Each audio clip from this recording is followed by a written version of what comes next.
തനിച്ചു വിടപ്പെടുന്ന അനുഭവം, അത് എന്നെക്കൊണ്ട് അത് ഏൽക്കാൻ സാധിക്കയില്ല എന്ന് പറയുന്നവർ പലരുമുണ്ട്.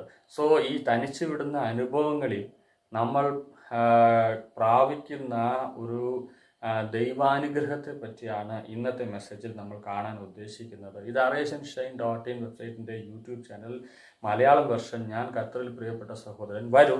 ഇന്നത്തെ മെസ്സേജിലേക്ക് നമുക്ക് കടക്കാം.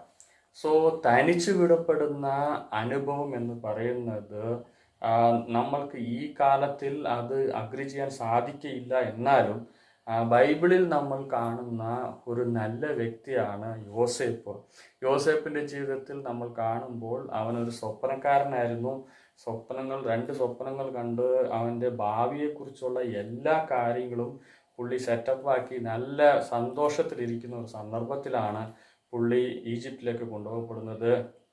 സോ ഈജിപ്തിലേക്ക് കൊണ്ടുപോകപ്പെട്ടു, അവിടെ ജോലി കിട്ടി, എന്തൊക്കെയോ ചെയ്തു, ഒരു അടിമയായാലും സന്തോഷമായി കഴിയുന്ന ഒരു സന്ദർഭത്തിലാണ് ചെയ്യാത്ത കുറ്റത്തിന് ജയിലിലേക്ക് പോകുന്നത് യോസേപ്പ്.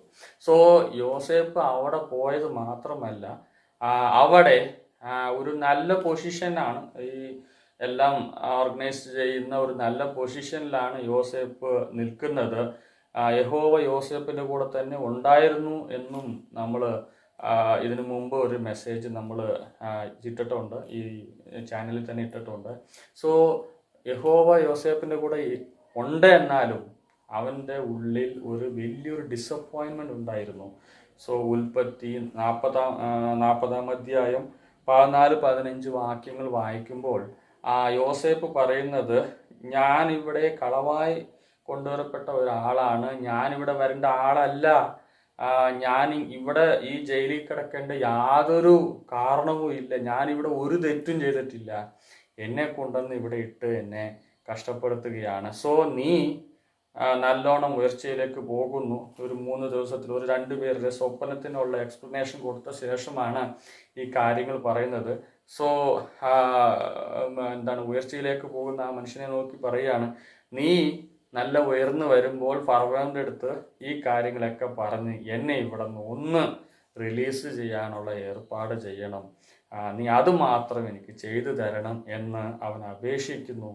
പക്ഷേ യോസേപ്പിൻ്റെ ഒരു സമയം വന്നിട്ടില്ല എന്നതുകൊണ്ട് തന്നെ അവനും അതങ്ങ് മറന്നു പോകുന്നതായിട്ട് നമ്മൾ വായിക്കാൻ സാധിക്കുന്നുണ്ട്. ഇന്ന് നമ്മളുടെ ജീവിതത്തിൽ, പലരുടെ ജീവിതത്തിലും ഈ ഒരു ജയിലിൻ്റെ ഒരു അനുഭവമുണ്ട്.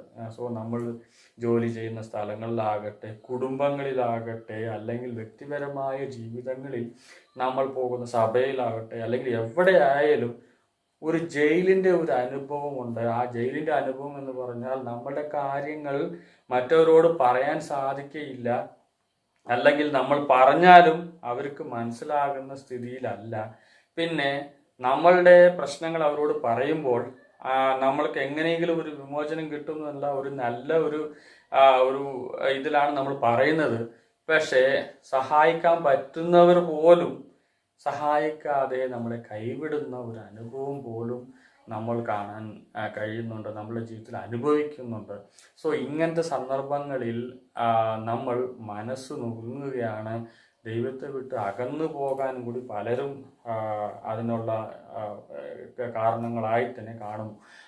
സോ പലരും പറഞ്ഞ്, എൻ്റെ ഫ്രണ്ട് സർക്കിളിൽ പലരും പറഞ്ഞ് ഞാൻ കേട്ടിട്ടുണ്ട്, എന്താ ബ്രദറെ നിങ്ങൾ ചർച്ചിലൊന്നും കാണുന്നില്ലല്ലോ, ഈ ഇടക്കായിട്ട് നിങ്ങളെ കാണാൻ കിട്ടുന്നില്ലല്ലോ എന്ന് ചോദിക്കുമ്പോൾ അവർ പറയുന്ന കാര്യങ്ങൾ ഇതാണ്, എൻ്റെ കൂടെ പ്രാർത്ഥിക്കാൻ ഒരാളില്ല ബ്രദറെ, അല്ലെങ്കിൽ എൻ്റെ കൂടെ എന്തെങ്കിലും ഒരു വചനങ്ങളോ എന്തെങ്കിലുമൊക്കെ പറയാൻ ഒരാൾ വേണ്ട, അല്ലെങ്കിൽ ദൈവികമായ കാര്യങ്ങൾ സംസാരിക്കാൻ ഒരാളും ഇല്ല, ഞാൻ തനിച്ചാണ്, എൻ്റെ വീട്ടിൽ ഞാൻ തനിച്ചാണ്, അല്ലെങ്കിൽ ഞാൻ എൻ്റെ ജോലി സ്ഥലത്ത് ഞാൻ തനിച്ചാണ്, എൻ്റെ പ്രശ്നങ്ങളെ പറ്റി അറിയാനോ അല്ലെങ്കിൽ അതിനെക്കുറിച്ച് എനിക്കൊരു നല്ല കാര്യങ്ങൾ പറയാനോ ആരുമില്ല, ഞാൻ തനിച്ചാണ്, എൻ്റെ സംശയം ചോദിച്ചാൽ എന്താ പറയുക, ചില നേരങ്ങളിൽ എനിക്ക് ദൈവം പോലും എന്നെ കൈവിട്ടോ എന്നുള്ള തോട്ട്സ് വരുന്നുണ്ട് എന്ന് പറയുന്നത് കേട്ടിട്ടുണ്ട്. സോ ഇതുപോലെയാണ് പലരുടെ ജീവിതം ഇന്നും പിന്മാറിപ്പോകുന്നത്.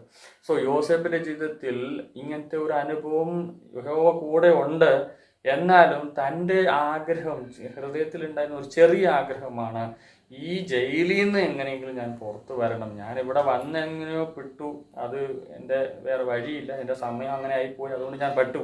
പക്ഷേ ഇവിടെ നിന്ന് ഞാൻ എങ്ങനെയെങ്കിലും പുറത്തു വരണം എന്നുള്ള ആഗ്രഹം ഉണ്ടായിരുന്നു. പക്ഷെ ദൈവം നിയമിച്ച ആ സമയം വരെ യോസേപ്പിനെ കൊണ്ട് പുറത്തു വരാൻ സാധിച്ചില്ല എന്നാണ് നമ്മൾ അറിയുന്നത്.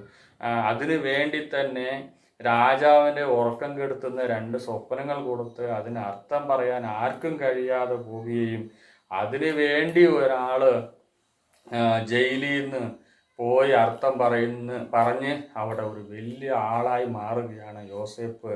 സോ യോസേപ്പിൻ്റെ പേര് മാത്രമല്ല, അവൻ്റെ സ്ഥിതി പോലും അവിടെ നിന്നാണ് മാറുന്നത്. സോ അതുവരെയും ദൈവം നിയമിച്ച ആ സമയം വരെയും യോസേപ്പ് ജയിലിൽ കാത്തിരിക്കേണ്ട ഒരു സന്ദർഭം ഉണ്ടായിരുന്നു. സോ നമ്മളുടെ ജീവിതത്തിൽ ദൈവം എന്തുകൊണ്ടാണ് ഇങ്ങനത്തെ ഒരു ജയിൽ പോലത്തെ ഒരു അനുഭവങ്ങൾ ദൈവം നമ്മൾക്ക് തരുന്നത് എന്ന് ചോദിച്ചാൽ, പലപ്പോഴും നമ്മൾ താഴ്ചയിൽ നിന്ന് പൊങ്ങി വരുമ്പോഴാണ് താഴ്ചയിലുള്ളവരെ പറ്റി നമ്മൾക്ക് ചിന്തിക്കാൻ കഴിയുന്നുള്ളൂ, അല്ലെങ്കിൽ താഴ്ചയിലുള്ളവരെ നമ്മൾക്ക് മനസ്സിലാക്കാൻ പറ്റുന്നുള്ളൂ. സോ യോസേപ്പിൻ്റെ താഴ്ചയിൽ നിന്ന് പൊങ്ങി വന്ന ആ അനുഭവം കൊണ്ട് തന്നെയാണ് അവൻ്റെ സഹോദരന്മാർ മാത്രമല്ല, ലോകമെങ്ങും ഉണ്ടായിരുന്ന മറ്റ് ദേശങ്ങളിലിരുന്ന് വന്ന ജനങ്ങൾ അവനോട് ധാന്യം ചോദിച്ചപ്പോൾ അവൻ യാതൊരു മടിയും കൂടാതെ എല്ലാവർക്കും അളന്നു കൊടുത്തതായി നമ്മൾ വായിക്കാൻ സാധിക്കുന്നുണ്ട്. അല്ലെങ്കിൽ അത്രയും ഒരു എല്ലാവർക്കും കൊടുക്കുന്ന ഒരു അനുഭവം യോസേപ്പിന് ഉണ്ടായിരിക്കുമോ എന്നുള്ളത് ഡൗട്ടാണ്. മറിച്ച് ഇന്നൊരു കാര്യം കൂടി ഇത് ചിന്തിക്കേണ്ടതുണ്ട്. യോസേപ്പിൻ്റെ വീട്ടിലുണ്ടായിരുന്നപ്പോൾ യോസേപ്പിന് ഉണ്ടായിരുന്ന ഒരു കാര്യമാണ് സ്വപ്നം കാണുന്ന അനുഭവം. പക്ഷെ സ്വപ്നം കാണും, അതിൻ്റെ അർത്ഥം പുള്ളിക്ക് അറിയത്തില്ല. അർത്ഥം അപ്പം പറഞ്ഞു തരണം, അല്ലെങ്കിൽ ചേട്ടന്മാർ പറഞ്ഞു തരണം, അങ്ങനത്തെ സ്ഥിതിയിലായിരുന്നു. പക്ഷെ ജയിലിൽ വന്ന ശേഷം യോസേപ്പ് കാണുന്ന സ്വപ്നത്തിന് മാത്രമല്ല, വേറെവർ കാണുന്ന സ്വപ്നത്തിന് പോലും അതിന് അർത്ഥം പറയുന്ന ഒരു കൃപ, ഒരു ടാലന്റ് യോസേപ്പ് മെനഞ്ഞെടുക്കുകയാണ്, റെഡിയാക്കി എടുത്തു. അതിന് ദൈവകൃപ അവൻ്റെ കൂടെ ഉണ്ടായിരുന്നു. സോ എത്ര കഷ്ടത്തിലും ദൈവത്തിന് വേണ്ടി അവൻ മിനിസ്റ്റർ ചെയ്യാൻ സന്നദ്ധനായിരുന്നു, റെഡിയായിരുന്നു. ഇന്ന് നമ്മളുടെ ജീവിതത്തിലും നമ്മളുടെ ഈ തനിച്ചിരിക്കുന്ന അനുഭവത്തിൽ, അല്ലെങ്കിൽ ജയിൽ പോലത്തെ ഒരു അനുഭവത്തിലും നമ്മൾ എല്ലാ വേലകളും ദൈവവേലകളാകട്ടെ, അല്ലെങ്കിൽ ദൈവത്തിന് വേണ്ടി ചെയ്യുന്ന എല്ലാ ക്രിയകളും നമ്മൾ ചെയ്യുമ്പോഴും ഒരു പ്രോപ്പർ ടൈം വരെ നമ്മൾ ആ ജയിലിൽ തന്നെ കാണണം. ആ ജയിലിൽ ഉണ്ടായിരുന്നാൽ മാത്രമേ നമ്മളെ കൊണ്ട് ഉയർച്ചയിലേക്ക് വരാൻ സാധിക്കുന്നുള്ളൂ. ഇത് യോസേപ്പിന്റെ ജീവിതത്തിൽ മാത്രമല്ല, യോസേപ്പിന്റെ അപ്പനായ യാക്കോബിന്റെ ജീവിതത്തിലും ഒരു സന്ദർഭം വരുന്നുണ്ട്. യോസേപ്പിനെ പോലെ യാക്കോബ് പോയി ആ സന്ദർഭത്തിൽ വീഴുകയല്ല, മറിച്ച് യാക്കോബായിട്ട് തന്നെ ആ സന്ദർഭത്തിലേക്ക് പോകുകയും ഒരു ദിവസം രാത്രി യാബോക്ക് നദി കടന്ന് അങ്ങോട്ട് പോയിട്ട് എല്ലാരിൽ നിന്നും വേർപിരിഞ്ഞ് തനിയെ പോയി ദൈവദൂതനായി പുള്ളി മൽപ്പിടുത്തം നടത്തുകയാണ്. ഒരു രാത്രി മുഴുവനും മൽപ്പിടുത്തം നടത്തി തൻ്റെ പേര് മാത്രമല്ല, തൻ്റെ ഓപ്പോസിറ്റായി നിന്ന എല്ലാ ശത്രുക്കളുടെ മേളിലും ജയമെടുക്കാൻ യാക്കോബിന് കഴിഞ്ഞു. അത് തനിച്ചിരുന്ന അനുഭവത്തിലാണ്. സോ നമ്മുടെ ജീവിതത്തിൽ തനിച്ചു വരുന്നത് ചില നേരങ്ങളിൽ നമ്മൾ തനിച്ച് വിടപ്പെടുമ്പോൾ, നമ്മൾ തനിയായി എന്നോട് സംസാരിക്കാൻ ആളില്ല, അല്ലെങ്കിൽ ആരും എന്നെ കണ്ടിട്ടും കാണാതെ പോലെ പോകുന്നു, ആരും തന്നെ എനിക്ക് മുഖം തരുന്നില്ല എന്ന് ദുഃഖിക്കുകയല്ല, മറിച്ച് നമ്മൾ ആ സന്ദർഭത്തെ നമ്മളുടെ ആത്മീകമായ വളർച്ചയ്ക്കും ശരി, അല്ലെങ്കിൽ ദൈവം നിയമിച്ചിരിക്കുന്ന ഒരു സമയത്തിന് വേണ്ടി ഞാൻ കാത്തിരിക്കും എന്നുള്ള ധൈര്യത്തോടെ നമ്മൾ വിശ്വാസത്തോടെ മൂവ് ചെയ്യേണ്ടിയിരിക്കുന്നു, മുന്നോട്ട് നോക്കി ചെല്ലേണ്ടിയിരിക്കുന്നു. യോസേപ്പിനെ പോലെ നമ്മുടെ ജീവിതത്തിൽ നമ്മുടെ മനസ്സിൽ ഒരു ചെറിയ ഒരു ദുഃഖം കാണും. എന്തായാലും ദൈവം എൻ്റെ കൂടെ ഉണ്ടെങ്കിലും എനിക്ക് ഇങ്ങനത്തെ ഒരു സന്ദർഭം വേണ്ടായിരുന്നു എന്നുള്ള ഒരു ചിന്ത ഉണ്ടായിരിക്കും. എന്നാലും ദൈവം അത് നിയമിച്ചിട്ടുണ്ടെങ്കിൽ അതിൻ്റെ പിന്നിൽ ഒരു വലിയൊരു അനുഗ്രഹം കർത്താവ് വച്ചിട്ടുണ്ട്.